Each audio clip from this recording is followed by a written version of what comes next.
Welcome to Paul's Heart. I'm Paul, author of the book Paul's Heart, Life as a Dad and a 35-Year Cancer Survivor, available on Amazon.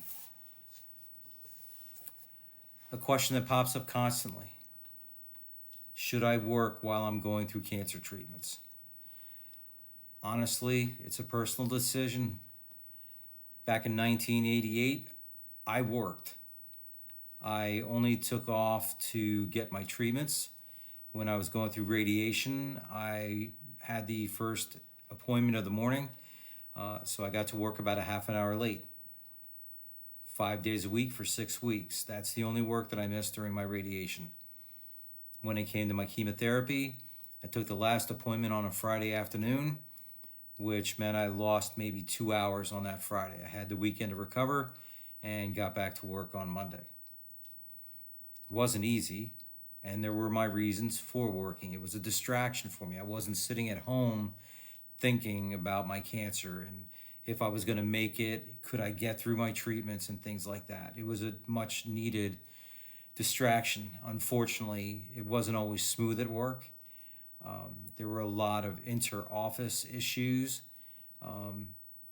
Frustratingly, some petty jealousy, if you will, from coworkers who felt I was getting special treatments and were jealous of that, which to this day, I still do not understand why anybody would have been envious of what I was going through. And no, I was not getting any special treatments. But there are other reasons not to work. For instance, if you are going through treatments that drive down your immune system and you work in an environment where people constantly come into work sick, that can have a devastating impact on your treatment schedule. So there's another reason not to work. Another reason to work: you got bills to pay. Again, as I've mentioned in a previous video on navigating the financials, unless you've got money saved up, you've got to have cash coming in. And that means you have to work as best as you can. But what if you can't work? What are your options? Well, depending on your company that you work for, if you have sick pay. Now, again, chances are you're not going to have months and months of sick time available to you. At best, you may have 2 weeks, and you'd have to stretch that out as best as you can for when you're going to be your most sick. Another option available after sick pay is if your employer offers short-term disability and long-term disability insurance. This is usually taken out of your paycheck, okay? And this is to insure you in the event you have to be out longer than what your sick pay allows you to be out.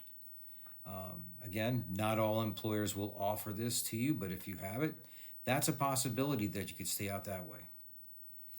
Another option is the Family Medical Leave Act. And that is a federally mandated law that says your job is protected for up to 60 days. Now, it doesn't have to be paid, but your job is protected for that. And FMLA can be used intermittently, so you don't have to be out 60 straight days. You can use a day here, use a day there. It's all how the doctor fills out the paperwork, but it can be filled out for intermittently. And then there's the American with Disabilities Act.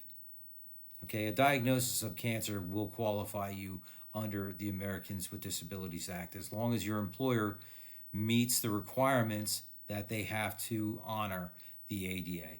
By honor, I mean if you have any restrictions by your oncologist, if there are any limitations, your employer must make accommodations for you as long as it doesn't produce undue inconveniences that the company can't bear because of its size. But you're protected with the ADA also. And finally, there's disability, SSDI. This is a question that comes up constantly, but in all honesty, Social Security disability is so difficult to get. And the reason being, it's hard to meet the description of disabled by the law it was written under.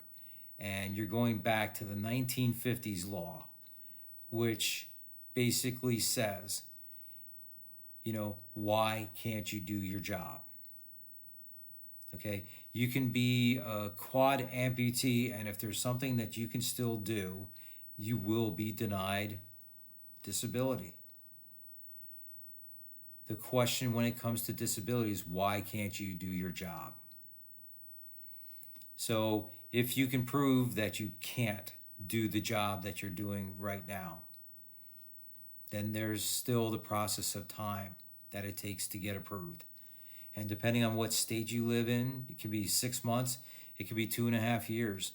And unfortunately, right now, Social Security is not running smoothly at all, with a backlog of over 12 million people as of right now. So chances are you'll be finished with your cancer treatments by the time your case is even dealt with at its first appeal, because you probably will be denied at the first go, which means you have to go through the appeal process, and that takes time. And chances are you'll be finished with your cancer treatments by then. You have to think what's going to be your best interest. If you need to work, if you can work, if you should work. But keep all the options in mind. If they're available to you, then use them. Just remember, your employer should accommodate your needs according to the American with Disabilities Act, if they're required to, based on the size of their business.